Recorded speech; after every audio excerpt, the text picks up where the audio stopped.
बिस्मिल्लाहिर्रहमानिर्रहीम, अस्सलाम वालेकुम। आप सभी को खुश आमदीद। मैं हूं सलमान मिर्ज़ा और आप देख रहे हैं मेरा यूट्यूब चैनल और Facebook page sum up with Salman Mirza. क्या हाल है हुजूर, कैसे हैं आप लोग? मैं उम्मीद करता हूं, दुआ करता हूं आप जहां हो खैर वाफियत से हो, सेहतमंद हो, तंदुरुस्त हो। और ये वीडियो देखने के लिए आपने अपना कीमती वक्त निकाला है हुजूर वाला।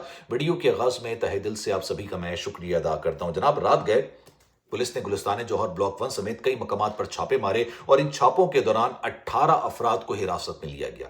ये पहली बार हुआ है कि मीर रजा के लापता होने के बाद पुलिस ने छापे मारे हैं और लोगों को गिरफ्तार किया है। अब ये 18 अफराद कौन है? इन 18 अफराद में से 13 अफराद की बाकायदा गिरफ्तारी शो कर दी गई है, यानी बता दिया गया है कि जनाब 13 अफराद को हिरासत में ले लिया गया है। और इन 13 अफराद में वो लोग भी शामिल हैं जिस गेस्ट हाउस की तरफ इनके वालिद साहब ने निशानदेही की थी, जहां पर वो गए थे, अपने बेटे की तस्वीर दिखाई थी और जो शख्स वहां से वो तस्वीर देख के फरार हुआ था उसको भी इन 13 अफराद के अंदर गिरफ्तार कर लिया गया है। लेकिन बाकी 5 अफराद कौन है? ये 5 अफराद जिनकी गिरफ्तारी शो नहीं की गई लेकिन इनको रात भर थाने के अंदर रखा गया। ये पांचों अफराद इस केस के हवाले से, यानी मीर रजा केस के हवाले से बड़ी अहमियत के हामिल हैं। इसमें एक जो है वो इनका बिजनेस पार्टनर है, 2 इसके दोस्त हैं और ये पांचों अफराद वो लोग हैं जो कि आखिरी औकात तक मीर रजा के साथ राबते में थे। इनको रात भर थाने के अंदर रखा गया, इनसे तफ्तीश की गई, सवाल जवाब किए गए, इनके अलग अलग बयानात रिकॉर्ड किए गए और हो सकता है कि इनकी भी गिरफ्तारी शो कर दी गई। बाकी 13 अफराद की इन्होंने गिरफ्तारी डाल दी और पहला मौका है मीर रजा के लापता होने के बाद कि पुलिस ने इतनी बड़ी कार्रवाई की है और 18 अफराद को उन्होंने बाकायदा रात गए छापे मार के गिरफ्तार किया गया। इस केस के अंदर अब एक बहुत बड़ी पेशरफ सामने आई है और साथ साथ एक वीडियो भी आई है। इस वीडियो के अंदर देखा जा सकता है, ये वीडियो उसी वक्त की है जब मीर रजा को कत्ल किया गया। 3:30 पौने 4 बजे की वीडियो है और उसी मकाम की है जहां से ये चलता हुआ जा रहा था और एक चमकती हुई चीज अपने मोबाइल से अपने जेब से निकाल के फेंकता है। पुलिस को ये गुमान है, लगता है, खदशा जाहिर किया जा रहा है कि ये वो मोबाइल अपना उठा के बाहर फेंकता है। अब इस वीडियो की क्या हकीकत है, आज के वीडियो में पूरी डिटेल में बात करते हैं। लेकिन आगे बढ़ने से पहले आपसे एक रिक्वेस्ट मैं करूंगा, क्योंकि मैं पहले दिन से, जब से ये मीर रजा लापता हुआ था, तब से मैं इस हवाले से वीडियोस कर रहा हूं और जो जो अपडेट आती हैं, जो जो चीजें इस केस में जैसे जैसे पेशरफ्त होती है, क्योंकि यार मेरा अपना शहर है, मेरे अपने लोग हैं, एक अरसे से बेचारे ये आप समझ लें कराची के जो लोग हैं ना, वो कभी टैंकर के नीचे कुचल दिए जाते हैं, कभी राहजनों के हाथों मार दिए जाते हैं, किसी का कोई पुरसाने हाल नहीं होता, बड़ी कस्मा पुरसी की जिंदगी गुजार रहे हैं। पहले दिन से मैं इस केस को कवर कर रहा हूं, जैसे जैसे जो जो अपडेट आती है वो मैं आपके साथ शेयर करता हूं। अक्सर और बेशतर मेरी पुरानी वीडियो देख के लोग मुझसे शेयर कर रहे होते हैं कि जनाब आपने अभी ये बात नहीं बताई, हालांकि वो बात मैं अपनी अगली वीडियो के अंदर बता चुका होता हूं। तो आप टाइम जरूर देखा करें, डेट जरूर देखा करें जब भी मेरी कोई वीडियो देख रहे हैं। अच्छा जनाब, अब हुआ क्या है? बेसिकली मीर रजा के वालिद साहब ने कुछ खदशात का इजहार किया था। उन्होंने कहा था कि जैसे ये लापता हुआ तो हमने सीसीटीवी वीडियो खुद भी देखनी शुरू की, हमने खुद भी ढूंढने की कोशिश, क्योंकि कराची वालों को पता है यार ये बात कि पुलिस करे ना करे, भाई आपने खुद करना है, पानी अपने घर के अंदर खुद लेकर आना है, बिजली का इंतजाम भी खुद करना है, बच्चों की हिफाजत भी खुद करनी है, तो वो अपने बच्चे को ढूंढने के लिए खुद निकल पड़े।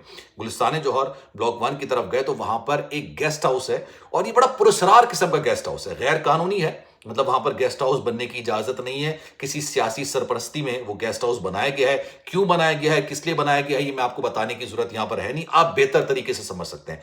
जब इनके वालिद, मीर रजा के वालिद, इनकी वालिदा और मीर रजा की बहन जब वहां पर जाती हैं और वहां पर पूछगिछ कर रहे होते हैं कि भाई हमारा एक बच्चा लापता हो गया, आपने कहीं देखा तो नहीं है, लास्ट लोकेशन उसकी ये आ रही थी। एक शख्स को, जब वो गेस्ट हाउस के पास जाते हैं तो एक शख्स निकल कर आता है, उसको जब वो मीर रजा की तस्वीर दिखाते हैं और पूछते हैं कि आपने इस बच्चे को कहीं देखा है, तो वहां से फरार हो जाता है। मीर रजा ने ये बात, मीर रजा के वालिद साहब ने ये बात पुलिस को बताई कि भाई ऐसा हुआ है, आप उस गेस्ट हाउस पर छापा मारिए, वहां पर लोगों को गिरफ्तार कीजिए, उनसे तफ्तीश कीजिए। लेकिन पुलिस इस सारे मामले के अंदर अपनी जिंदगी खुद खत्म करने, यानी खुदकुशी का एलिमेंट ढूंढने की कोशिश कर रही थी कि भाई वो गन भी लेके गया, वो असलहा भी लेके गया, वो खुद से गया, उसने अकाउंट्स बंद कर दिए। अब हुआ ये कि पुलिस ने जो रात गए गिरफ्तारी की है उसमें 6 अफराद तो वो लोग हैं जो कि उस गेस्ट हाउस में काम करते हैं, उनको हिरासत में लिया है। 6 लोग तो ये हो गए, 4 लोग वो हैं जो कि उस वक्त, क्योंकि जब फेंसिंग वगैरह की जाती है, पता लगाने की कोशिश की जाती है कि मोबाइल टावर पे कौन कौन से मोबाइल उस वक्त एक्टिव थे, नंबर एक्टिव थे। 4 लोग ऐसे हैं जो कि वहां से उस वक्त गुजर रहे थे जब मीर रजा को कत्ल किया गया उस मकाम पर, جس ٹائم پر یہ سارا معاملہ ہوا وہاں سے 4 راہگیر گزر رہے تھے. اب یہ راہگیر تھے کیونکہ 2 بائک والے بھی آئے تھے جن کی ویڈیو ہے کہ باقاعدہ وہ آ رہے ہیں اور اس مقام پر تقریباً آپ سمجھ لیجئے 4-5 سیکنڈز تک وہ کھڑے رہے. یا تو وہ لاش پھینکنے آئے تھے یا موبائل اٹھانے آئے تھے, جو بھی کرنے آئے, اسلحہ اٹھانے آئے تھے, موبائل نہیں اسلحہ اٹھانے آئے تھے, کیونکہ اسلحہ ابھی تک نہیں ملا. وہ اسلحہ جس سے گولی چلی, وہ اسلحہ جو کہ میر رضا اپنے جو وافلیکس کا اس کا برانڈ ہے, اس کا جو آفس ہے, اس کا جو شاپ ہے, وہاں سے وہ نکال کے لے کے گیا تھا, وہ اسلحہ نہیں ملا. اس کا کور مل گیا, گن پاؤڈر اس کے سینے پہ تھا, سینے پہ رکھ کے گولی چلائی گئی, گولی آر پار ہو گئی. تمام چیزیں میں آپ کو پہلے بتا چکا ہوں. لیکن وہ 2 لوگ جو وہاں پر موجود تھے غالباً ان کو بھی حراست میں لیا. ابھی ان کی گرفتاری شو نہیں کی گئی, ان کے نام وغیرہ نہیں بتائے گئے, لیکن ان کو حراست میں لے لیے گئے. 4 افراد وہ ہیں اور باقی 5 لوگ جو ہیں وہ اس کے دوست یار بھی ہیں, ایک بزنس پارٹنر بھی ہے, اور یہ تمام لوگوں کو حراست میں لے گئے. اب ان سے تفتیش کی جا رہی ہے. پولیس نے 2-3 دن یہ سارا معاملہ کہ بھائی خودکشی کا ایلیمنٹ نہ ہو, خود سے نہ کیا گیا ہو, کیونکہ کئی شواہد ایسے بھی مل رہے تھے. میں یہ نہیں کہوں گا کہ پولیس نے یہ غلط کیا, اپنے اکاؤنٹس کو بند کرنا, اپنے والد صاحب کے پیسے اکاؤنٹ میں ٹرانسفر کرنا, آخری بار جب ان کی منگیتر سے بات ہوئی تھی اس کے بعد 20 منٹ میں 40 سے زائد کالز کر دینا, یہ اس چیز کی طرف نشاندہی کرتا ہے کہ یار منگیتر کو شاید لگ رہا ہوگا کہ کچھ غلط ہونے جا رہا ہے. ورنہ آپ سوچئے رات کے 3 بجے منگیتر 20 منٹ میں 40 کالز کر دے.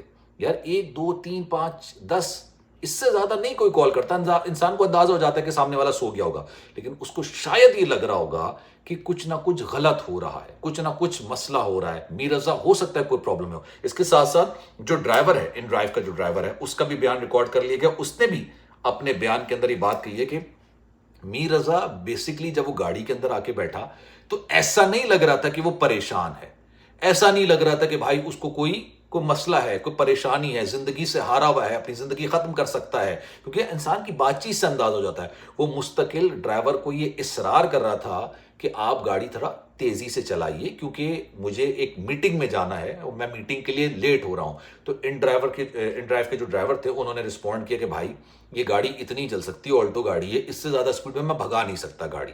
یہ ان کے درمیان تھوڑا سا مکالمہ ہوا تھا, بات چیت ہوئی تھی. یعنی اس نے بھی یہ بیان دیا کہ بظاہر دیکھنے سے, بات چیت کرنے سے, جو سوال جواب جو مکالمہ ہوا ہمارے درمیان ہوا, اس مکالمے سے ایسا لگ نہیں رہا تھا کہ وہ بندہ جا کے اپنی زندگی کا خاتمہ کرنے کے لیے جا رہا ہے. زندگی سے ہارا ہوا انسان ہوتا ہے جبھی تو اپنی زندگی کا خاتمہ کرتا ہے, پریشانی کا عالم ہوتا ہے. لیکن ایک چیز جو کہ انویسٹیگیشن میں یہ آئی بھی ہے سامنے, اور اس پہ مزید انویسٹیگیشن بھی ہونی چاہیے.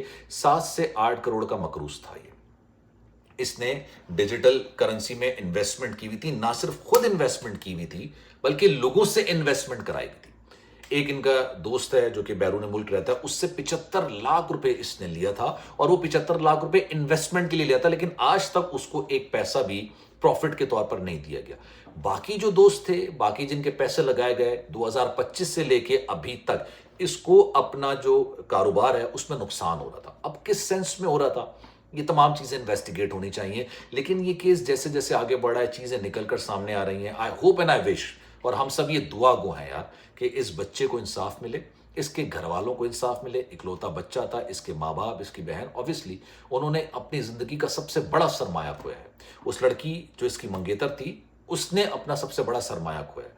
مجھے نہیں پتا کہ وہ کب ان سارے معاملات سے نکلنے میں اس کو مدد ملے, کیسے ملے, کب وہ باہر نکلے. لیکن یار ایک بہت بڑا ٹراما ہوتا ہے جو ساری زندگی رہتا ہے, آخری دم تک رہتا ہے.